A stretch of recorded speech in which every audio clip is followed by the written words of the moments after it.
আসসালামু আলাইকুম। অবিরাম বাংলার সংবাদে সবাইকে স্বাগত জানাচ্ছি। আমি নাইম ফাথুম মুবিন। শুরুতে বিআরবি কেবলস সংবাদ শিরোনাম জানিয়ে দেব এই মুহূর্তে হাতে পাওয়া সর্বশেষ গুরুত্বপূর্ণ আপডেট বাংলা সংবাদ।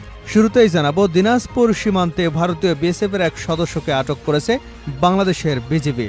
দিনাজপুরের বিরল সীমান্ত এলাকা থেকে অবৈধভাবে বাংলাদেশের প্রবেশের দায়ে তাকে আটক করা হয়। আটক বিএসএফ সদস্যের নাম উৎপল কুমার দাস। মঙ্গলবার সকালে এ ঘটনা ঘটে বলে বিজিবির সদর দপ্তরের জনসংযোগ কর্মকর্তা মোহাম্মদ শরীফুল ইসলাম গণমাধ্যমকে নিশ্চিত করেছেন। প্রিয় দর্শক, আপনারা জানেন, ফ্যাসিস্ট হাসিনা সরকারের আমলে বাংলাদেশে সীমানায় পাখির মতো গুলি করে বাংলাদেশিদের হত্যা করেছে বিএসএফের সদস্যরা। এর পরিপ্রেক্ষিতে বাংলাদেশ টু শব্দটি পর্যন্ত করতে পারেনি, আটক তো দূরের কথা। আর বর্তমান ডক্টর ইউনূসের সরকার আসার পরে ভারতীয় বিএসএফের এক সদস্যকে আটক করা হয়েছে। প্রিয় দর্শক, আপনারা এই বিষয়টিকে কিভাবে দেখছেন? আপনি আপনার নিজস্ব মতামতটি কমেন্ট বক্সে জানিয়ে দিন। এবারে জানাবো, শেখ হাসিনা আওয়ামী লীগের সঙ্গে বিশ্বাসঘাতকতা করেছে সোহেল তাজ।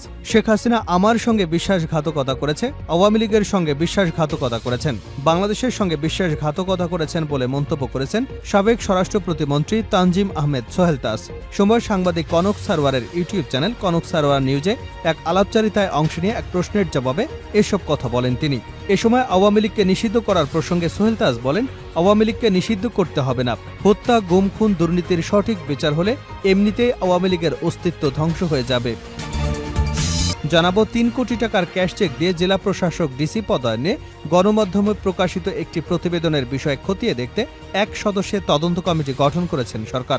জনপ্রশাসন মন্ত্রণালয়ের অতিরিক্ত সচিব রেজল মাকসুদ জাহেদিকে দিয়ে তদন্ত কমিটি গঠন করে মঙ্গলবার প্রজ্ঞাপন জারি করা হয়েছে।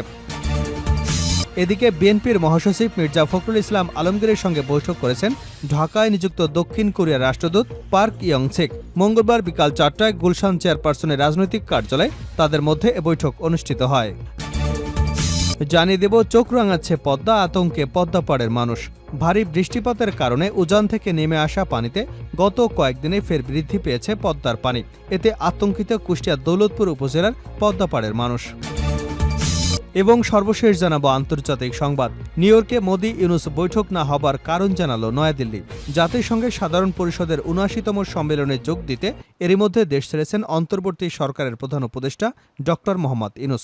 এই অধিবেশনে ভারতের প্রধানমন্ত্রী নরেন্দ্র মোদীর সঙ্গে একটি বৈঠক করতে চেয়েছিলেন তিনি, কিন্তু সে বৈঠক হয়নি। প্রিয় দর্শক, ঠিক কী কারণে এই বৈঠকটি হয়নি জানাবো বিস্তারিত, সঙ্গে থাকুন।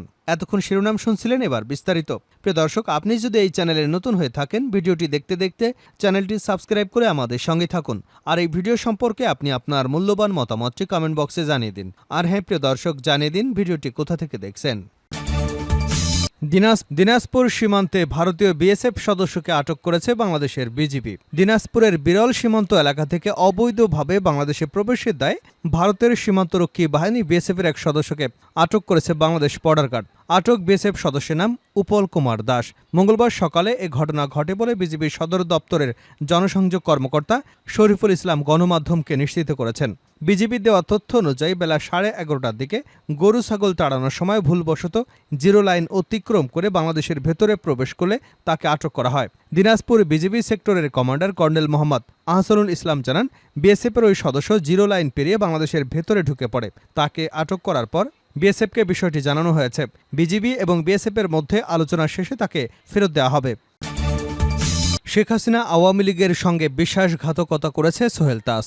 শেখ হাসিনা আমার সঙ্গে বিশ্বাসঘাতকতা করেছে, আওয়ামী লীগের সঙ্গে বিশ্বাসঘাতকতা করেছে, বাংলাদেশের সঙ্গে বিশ্বাসঘাতকতা করেছে বলে মন্তব্য করেছেন সাবেক স্বরাষ্ট্র প্রতিমন্ত্রী তানজিম আহমেদ সোহেল তাজ।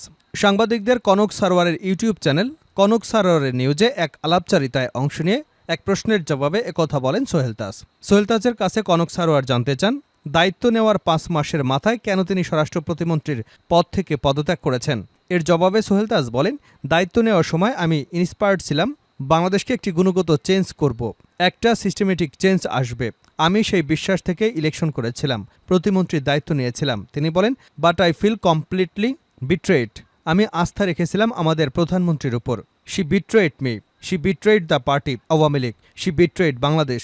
বিকজ আমরা যে দিনবদলের সনদ, যেটা আমাদের মানুষের কাছে প্রতিজ্ঞা করেছিলাম করব, সেটা করতে হলে প্রথমে ৬ মাসেই সেই চিত্র পাওয়া যেত, কিন্তু আমরা তো সেদিকে যাইনি, বরং গতানুগতিক পলিটিক্যাল কালচার মেইনটেইন করে আমরা সেটাকে আরও ধ্বংসের পথে নিয়ে গেছি।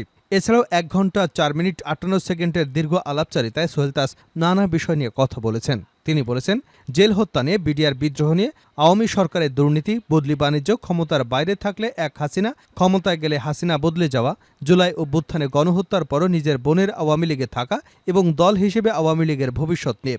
শুধু তাই নয়, আওয়ামী লীগ নিষিদ্ধ করা প্রসঙ্গে সোহেল তাজ বলেন, আওয়ামী লীগকে নিষিদ্ধ করতে হবে না, হত্যা, গুম, খুন, দুর্নীতির সঠিক বিচার হলে এমনিতেই আওয়ামী লীগের অস্তিত্ব ধ্বংস হয়ে যাবে। 3 কোটি টাকার ক্যাশ চেক দিয়ে ডিসির পদায়ন, তদন্ত কমিটি গঠন। 3 কোটি টাকার ক্যাশ চেক দিয়ে জেলা প্রশাসক অর্থাৎ ডিসি পদায়ন নিয়ে গণমাধ্যমে প্রকাশিত একটি প্রতিবেদনের বিষয় খতিয়ে দেখতে 1 সদস্যের তদন্ত কমিটি গঠন করেছে সরকার। জনপ্রশাসন মন্ত্রণালয়ের অতিরিক্ত সচিব রেজাউল মাকসুদ জাহেদীকে নিয়ে তদন্ত কমিটি গঠন করে মঙ্গলবার প্রজ্ঞাপন জারি করা হয়েছে। প্রজ্ঞাপনে বলা হয়েছে, 3 কোটি টাকার ক্যাশ চেক দিয়ে ডিসির পদায়ন শিরোনামে একটি পত্রিকায় প্রকাশিত চেকের সত্যতা যাচাইয়ের জন্য 1 সদস্য বিশিষ্ট তদন্ত কমিটি গঠন করা হলো। কমিটির কার্যপরিধিতে বলা হয়, এই কমিটি চেকের সত্যতা যাচাই করে আগামী 3 দিনের মধ্যে সুস্পষ্ট মতামত সহ জনপ্রশাসন মন্ত্রণালয়ের জ্যেষ্ঠ সচিবের কাছে প্রতিবেদন দাখিল করবেন। তদন্ত কমিটিকে সাচিবিক সহায়তা দেবেন মন্ত্রণালয়ের উপসচিব লিয়াকত আলী শেখ। ফখরুলের সঙ্গে কোরিয়ার রাষ্ট্রদূতের বৈঠক, যে আলোচনা হলো। বিএনপির মহাসচিব মির্জা ফখরুল ইসলাম আলমগীরের সঙ্গে বৈঠক করেছেন ঢাকায় নিযুক্ত দক্ষিণ কোরিয়ার রাষ্ট্রদূত পার্ক ইয়ং-সিক। মঙ্গলবার বিকাল 4টায় গুলশান চেয়ারপারসনের রাজনৈতিক কার্যালয়ে তাদের মধ্যে এ বৈঠক অনুষ্ঠিত হয়। প্রায় ঘণ্টাব্যাপী বৈঠকে দুদেশের স্বার্থ সংশ্লিষ্ট নানা বিষয় আলোচনা হয়েছে। বৈঠক শেষে সাংবাদিকদের বিএনপির স্থায়ী কমিটির সদস্য ড আব্দুল মঈন খান বলেন, আমরা একথা বলেছি যে ভবিষ্যতে যদি বাংলাদেশের জনগণ আমাদেরকে এদেশ পরিচালনায় দায়িত্ব দেয়, তাহলে আমরা বাংলাদেশের মানুষ তথা কোরিয়ার মানুষের স্বার্থ, সেই স্বার্থকে বিবেচনায় নিয়ে উভয়ের মধ্যে সৌহার্দ্য বজায় রেখে আমরা উন্নয়নের পথে এগিয়ে যাব। তিনি বলেন, কোরিয়ার সঙ্গে বাংলাদেশের যে অর্থনৈতিক সহযোগিতা এবং ইনভেস্টমেন্ট, এগুলোকে আজকে আলোচনায় গুরুত্ব পেয়েছে। আমরা খোলাখুলি কথা বলেছি। বাংলাদেশের বর্তমান পরিস্থিতি নিয়ে আলোচনা হয়েছে। ছাত্র জনতার যে বিপ্লব, সেই বিপ্লব নিয়ে আলোচনা হয়েছে। বাংলাদেশের যে পরিবর্তন, সেই পরিবর্তন নিয়েও আলাপ হয়েছে। মঈন খান আরও বলেন, গত 17 বছর দুর্নীতিতে এদেশ রেকর্ড গড়েছিল। শুধু তাই নয়, এদেশে ব্যবসা বাণিজ্য ক্ষতিগ্রস্ত হয়েছে, সেগুলো নিয়ে আলাপ হয়েছে। আর ভবিষ্যতে কোরিয়ার সঙ্গে বাংলাদেশের যে সম্ভাবনা রয়েছে, যে অর্থনৈতিক সম্পর্ক, স্পষ্টতই কোরিয়া কোনো রাজনৈতিক উদ্দেশ্য নিয়ে বাংলাদেশে আসেনি, তারা অর্থনৈতিক সহযোগিতার উদ্দেশ্য নিয়ে এসেছে, যাতে করে কোরিয়া এবং বাংলাদেশ উভয় দেশের জনগণ এ থেকে উপকৃত হতে পারে। সেটাই হচ্ছে কোরিয়া এবং বাংলাদেশের সম্পর্কের মূলনীতি। সেই নীতি আমরা অনুসরণ করেই কিন্তু দুদেশের মধ্যে সম্পর্ক অতীতে বজায় রেখেছে। চোখ রাঙাচ্ছে পদ্মা, আতঙ্কে নদীপাড়ের মানুষ। ভারী বৃষ্টিপাতের কারণে ভারতের উজান থেকে নেমে আসা পানিতে গত কয়েকদিনে ফের বৃদ্ধি পেয়েছে পদ্মা নদীর পানি। এতে আতঙ্কিত কুষ্টিয়া দৌলতপুর উপজেলার পদ্মাপাড়ের মানুষ। এর আগে অগাস্টের মাঝামাঝি সময় নদীতে পানি বাড়লেও শেষের দিকে পানি কমতে শুরু করে। তবে ফের পানি বাড়ায় বন্যার আশঙ্কা রয়েছে নদীঘেঁষা উপজেলার 4টি ইউনিয়নের বাসিন্দাদের মধ্যে। ইতিমধ্যে চরের বেশ কিছু আবাদি জমির ফসল নিম্নাঞ্চলে প্লাবিত হয়েছে। তবে পাবনা পানি উন্নয়ন বোর্ডের ওয়াটার হাইড্রোলিক বিভাগ বলছে, মঙ্গলবার পর্যন্ত পদ্মায় পানি বৃদ্ধি পাবে, পরে তা স্থিতিশীল থেকে আবার কমতে শুরু করবে। এতে বন্যা হবার সম্ভাবনা দেখছেন না তারা। তাদের তথ্য দেওয়া মতে, পদ্মা নদীর হার্ডিন্স ব্রিজ পয়েন্টে সোমবার সকাল 6টা থেকে 9টা পর্যন্ত 3 ঘণ্টায় 2 সেন্টিমিটার পানি বৃদ্ধি পেয়েছে। সকাল 9টা পর্যন্ত এখানে পানি প্রবাহিত হচ্ছিল 12.11 সেন্টিমিটার, যা বিপদসীমার 1.69 সেন্টিমিটার নিচে। এই পয়েন্টে বিপদসীমা ধরা হয়েছে 13.80 সেন্টিমিটার। নিউ ইয়র্কে মোদি এবং ইউনূসের বৈঠক না হবার কারণ জানালো নয়াদিল্লি। জাতিসংঘের সাধারণ পরিষদের ৭৯তম সম্মেলনে যোগ দিতে এরই মধ্যে দেশ ছেড়েছেন অন্তর্বর্তী সরকারের প্রধান উপদেষ্টা ড মোহাম্মদ ইউনূস। এই অধিবেশনে ভারতের প্রধানমন্ত্রী নরেন্দ্র মোদীর সঙ্গে একটি বৈঠক করতে চেয়েছিলেন ড ইউনূস, কিন্তু এ বিষয়ে খুব একটা সাড়া দেয়নি ভারত। তবে বৈঠকটি কী কারণে হলো না, তার ব্যাখ্যা দিয়েছে নয়াদিল্লি। ভারতের কেন্দ্রীয় স্বরাষ্ট্র মন্ত্রণালয়ের পক্ষ থেকে বলা হয়েছে, দুই নেতার বৈঠক না হওয়ার প্রধান কারণ সফরসূচিতে গরমিল এবং সময়ের অভাব। প্রসঙ্গত, জাতিসংঘের সাধারণ পরিষদের অধিবেশনকে ঘিরে বাংলাদেশের বিভিন্ন সংবাদ মাধ্যমকে গত বেশ কয়েকদিন ধরে জল্পনা চলছিল যে অধিবেশনের ফাঁকে ভারতের প্রধানমন্ত্রী নরেন্দ্র মোদী এবং বাংলাদেশের অন্তর্বর্তী সরকারের প্রধান উপদেষ্টা ড মোহাম্মদ ইউনূসের মধ্যে বৈঠক হতে পারে। তবে গত 19শে সেপ্টেম্বর নয়াদিল্লির পক্ষ থেকে বলা হয়েছে, নিউ ইয়র্কে মোদী এবং ইউনূসের মধ্যে কোনো বৈঠক হবে না।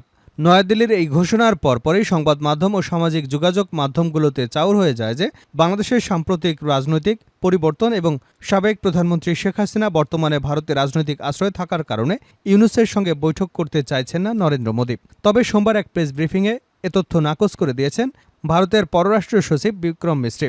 নিউ ইয়র্কে সফর করে আজ মঙ্গলবার ভোরের দিকে নয়াদিল্লির বিমানবন্দরে অবতরণ করেছে মোদিকে বহনকারী উড়োজাহাজটি। আগের দিন সোমবার তাকে বহনকারী উড়োজাহাজটি নিউ ইয়র্কের বিমানবন্দর ত্যাগের কিছুক্ষণ পর নয়াদিল্লিতে এক ব্রিফিংয়ে এ সংক্রান্ত এক প্রশ্নের উত্তরে ভারতের পররাষ্ট্র সচিব বলেন, আপনারা জানেন আমাদের প্রধানমন্ত্রী খুবই সংক্ষিপ্ত সফরে নিউ ইয়র্কে গিয়েছিলেন। তার সফরের মেয়াদ ছিল মাত্র ৫৫ ঘন্টা এবং কয়েক মিনিট আগে তিনি নিউ ইয়র্ক থেকে নয়াদিল্লির উদ্দেশ্যে রওনা হয়েছেন। অন্যদিকে বাংলাদেশের তত্ত্বাবধায়ক সরকারের উপদেষ্টা এখনও নিউ ইয়র্কে গিয়ে পৌঁছাননি। যেহেতু উভয়ের ভ্রমণ শিডিউল ছিল ভিন্ন, তাই এবার তাদের মধ্যে বৈঠকের কোনো সুযোগ ছিল না। তিনি আরও জানান, যুক্তরাষ্ট্রের সাবেক প্রেসিডেন্ট এবং আগামী নির্বাচনের রিপাবলিকান দলের প্রার্থী ডোনাল্ড ট্রাম্পের সঙ্গে বৈঠকের কথা ছিল নরেন্দ্র মোদির, কিন্তু সংক্ষিপ্ত শিডিউল এবং ব্যস্ততার কারণে সে বৈঠকও বাতিল হয়েছে।